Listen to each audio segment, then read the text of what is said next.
It started with a knock. 3 short taps on the door. Calm. Routine. Harmless. That knock destroyed my marriage. I still remember the sound. Not loud. Not urgent. Just there. Like a whisper before a scream. It was a Tuesday.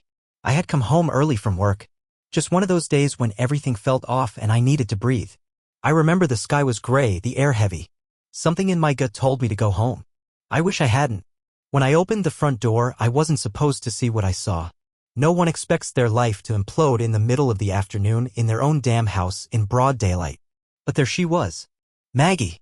My wife of 6 years. The woman I thought I knew. Half-dressed. Laughing. And him. He wore a black hoodie and tan cargo pants. Tall, maybe mid-20s. Handsome in a generic way like one of those models in cheap cologne ads. He was holding a brown delivery bag, the kind you get with takeout.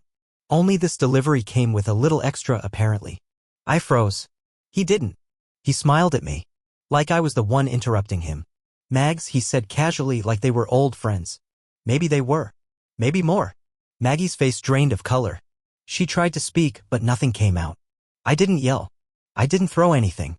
I just stood there, cold, detached, watching my marriage burn from the inside out. Who the hell is this? I finally asked. Her lips moved. Then, this isn't what it looks like. But it was.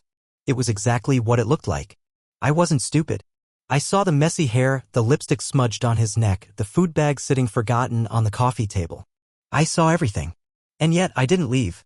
Not right away. Because part of me still hoped I was wrong. But I wasn't. Not even close. I didn't ask him to leave. I didn't swing. I didn't scream. Instead, I walked into the kitchen like I was in a trance. I poured myself a glass of water, my hands trembling so hard the ice clinked violently against the glass. I stood there, gripping the counter, trying to ground myself in something solid. Something that didn't move or lie or moan behind my back. She followed me, of course. Maggie. She was talking or trying to, but her words were just noise. Static. I heard things like, a mistake, just once, you were never home, and I didn't plan it. None of it mattered. Every word was a nail in the coffin, every excuse a shovelful of dirt. Finally, I turned to her. Looked her right in the eyes, those same green eyes I used to get lost in. Now they just looked small. Afraid. Guilty. How long? I asked. She blinked. What? How long has it been going on? My voice wasn't angry. It was hollow. Like I was asking what time the movie starts. Like I wasn't standing in the ruins of everything we built. She hesitated. That moment of silence screamed louder than anything she could have said. A few weeks, she whispered. But I knew she was lying. You don't laugh like that with someone you've only known for a few weeks. You don't risk everything unless it's been simmering for longer. Much longer.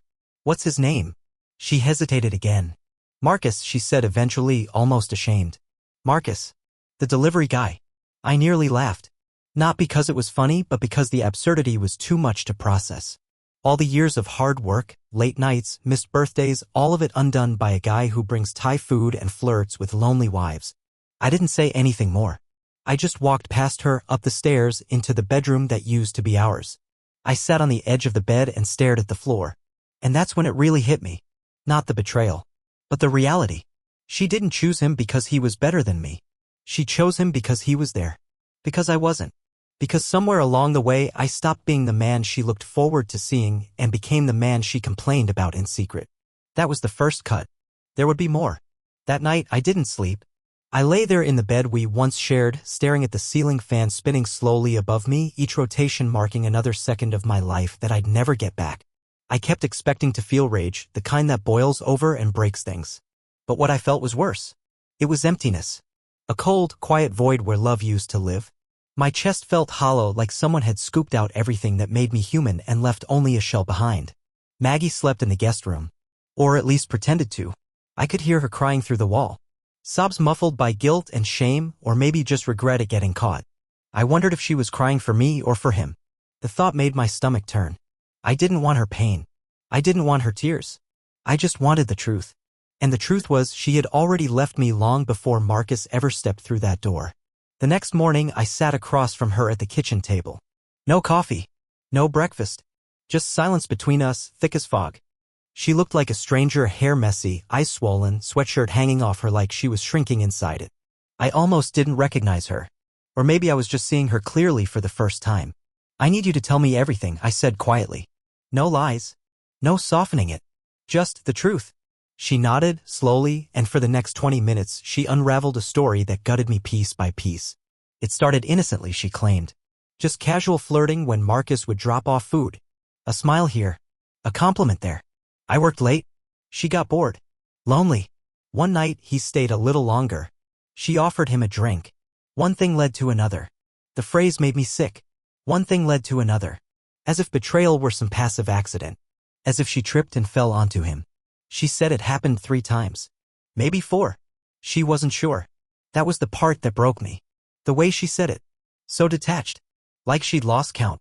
Like it didn't matter anymore. But I didn't love him, she added, like that was supposed to make it better. I didn't respond. What could I say?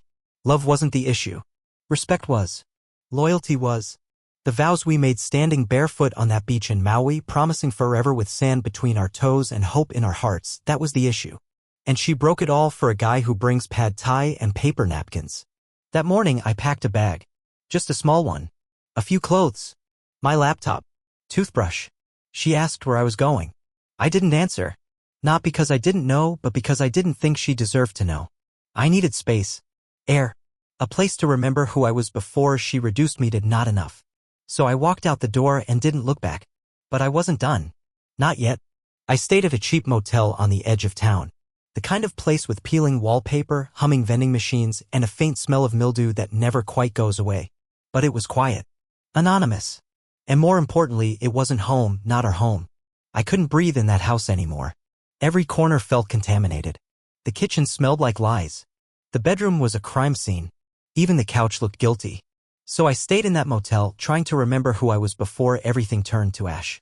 The first night alone, I didn't cry. I didn't rage. I stared at the blank ceiling and wondered how I got here. Was it my fault? Had I pushed her away with my long work hours, my stress, my quiet withdrawal into the daily grind? Did I stop seeing her? Touching her? Was Marcus just a symptom of something deeper, something rotting between us long before he arrived? But then I'd remember the way she laughed with him. The way she stammered when I caught them. The way she didn't fight for me. And I realized, even if I played a part, I didn't swing the wrecking ball. She did. The second night I drank. Bought a bottle of whiskey from a corner liquor store, sat by the window and let it numb me. Each sip burned less than the last. It didn't help, not really, but for a little while, the ache dulled and I could forget the image of her in that oversized t-shirt, hair tangled, lips swollen, standing next to him. God, I hated that image. It was seared into my mind like a brand. A private movie on constant loop that I never asked to see. On the third day, I did something I hadn't done in years. I turned off my phone. I disconnected from work, from friends, from the noise of the world. I needed to be alone with the silence. To face it. Let it sink its claws into me. Because the only way out was through. That evening, I opened my laptop and started writing. Not to Maggie, not a letter or some pathetic plea for understanding. I wrote for myself. Just poured everything out. The betrayal. The confusion. The questions. The hollow places where trust used to live. And as I typed, I realized something terrifying. I didn't miss her. Not really. I missed the idea of her. The comfort. The routine. The illusion that we were solid. The truth? She'd been gone for a long time. Maybe I was just the last one to notice. A week passed before I spoke to Maggie again. I hadn't planned on reaching out. But life, as always, has a way of cornering you when you least expect it. I had forgotten that the mortgage was in both our names and bills don't wait for emotional clarity. She texted me first. Just one line, can we talk? I ignored it. Then came another, I owe you answers. Please. That one stuck. I didn't need her answers, I'd heard enough. But maybe deep down I wanted to see if she had changed. If the shame had cracked her open into someone honest.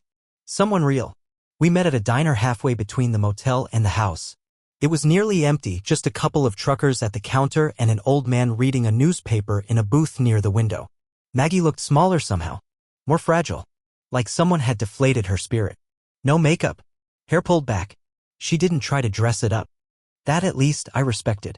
She didn't touch her coffee. Just held the cup like it was something to hide behind.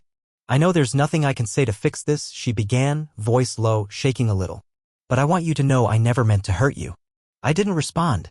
I let the silence press on her. I was lonely, she said. You were gone all the time, and when you were home, you weren't there. Not really. I felt invisible. I wanted to feel wanted again. Those words hit me like glass. Shards of truth and blame wrapped in regret. I wanted to argue, to throw her words back at her. But I didn't. Because I had been distant. I'd thrown myself into work, into stability, thinking that was enough. That providing was loving. That security could substitute for connection. But loneliness doesn't care about logic. Still, I asked her the question that had haunted me every night. Did you love him? She flinched. Then shook her head. No. It wasn't about love. It was about feeling seen. He looked at me like I was still someone worth noticing. I closed my eyes. That was the moment I knew we were done. Because I could forgive a mistake. I could maybe, just maybe, find a way through an accident of lust or bad judgment. But what she described wasn't a mistake. It was a choice. 1,000 small choices. To engage. To flirt. To invite. To lie. To betray. And worse, she didn't even fight for us. She just drifted into someone else's arms and let go of mine. So I did the only thing I could. I let go too. After that conversation at the diner, we didn't speak again for a while. There was nothing left to say, really. The damage was done, the trust decimated, and whatever remained between us wasn't love, it was residue. Like smoke after a fire, clinging to the walls, to your clothes, to the deepest parts of your memory. You can clean the mess, but the smell always lingers. I returned to the house once, just to gather the rest of my things. Maggie wasn't there. She left a note on the kitchen counter, her handwriting still as neat and careful as ever. It said, "Take whatever you need. I'll be staying with my sister." I didn't even finish reading it. I crumpled it and threw it in the trash, right next to the takeout menu from the place she used to order from, the same one Marcus worked for. The irony felt sharp and cruel. Walking through that house was like walking through a museum of a failed marriage. Every room held a memory, but none of them felt safe anymore. The living room where we used to cuddle and binge-watch terrible reality shows? Now just a space where betrayal had laughed in my face. The kitchen where we'd slow dance drunk at 2 a.m. after parties? Just a place where she invited another man into her world. Even our wedding photo on the mantel, us on the beach, barefoot, glowing, felt like a lie caught in a frame. I packed what mattered: clothes, books, my guitar, some old journals. Everything else could stay. Let her have the furniture, the dishes, the towels we picked out together.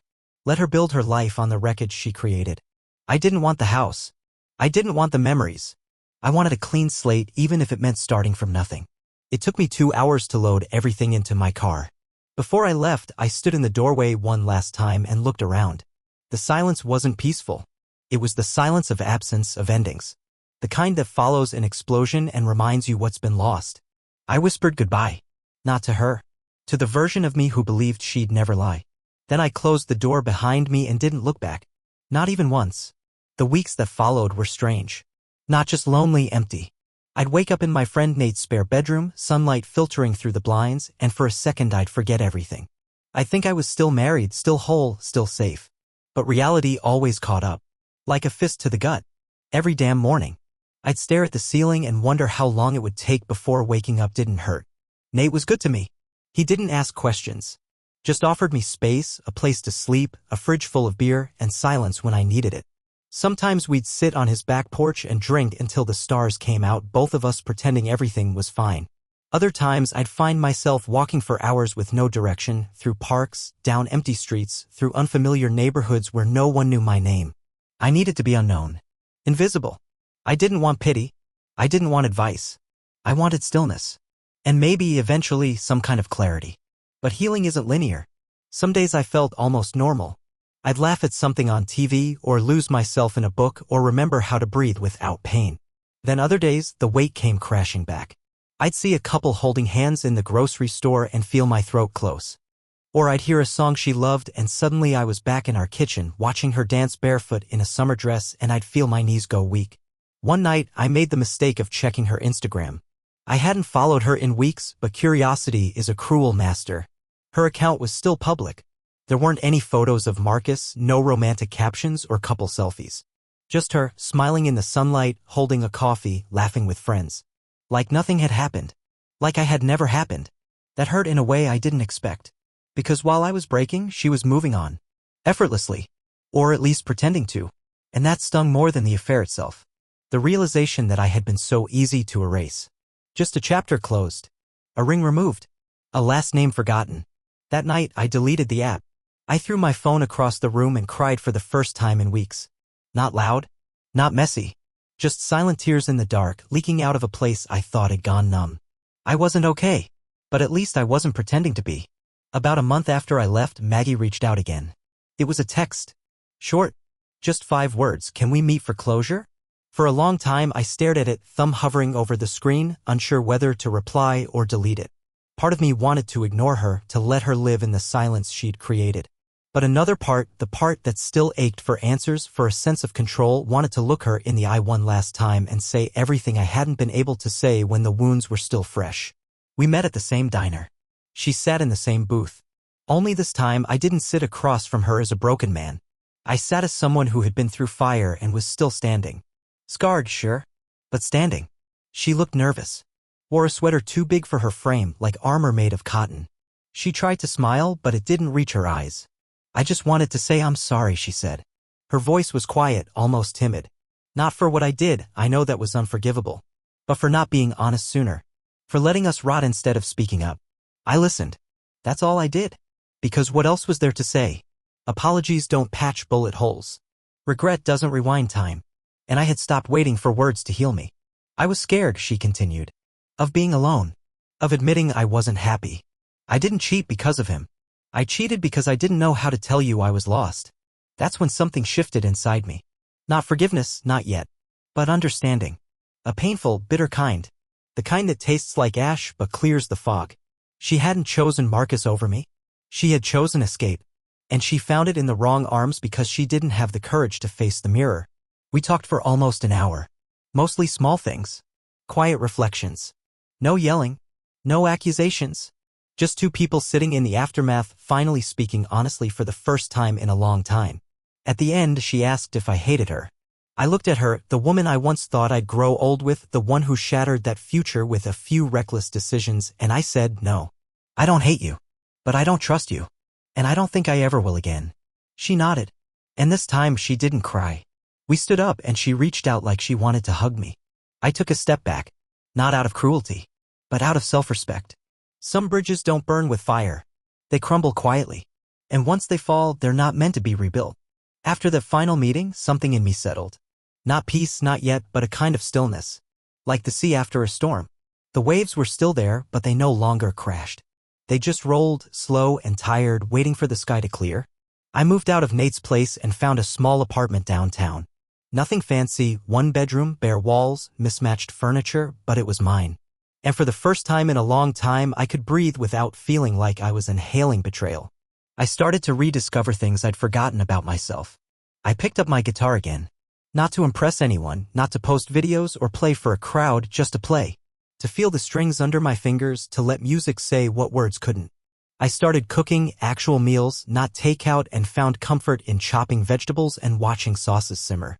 There was something healing in creating things from scratch. It reminded me that not everything broken stays that way forever.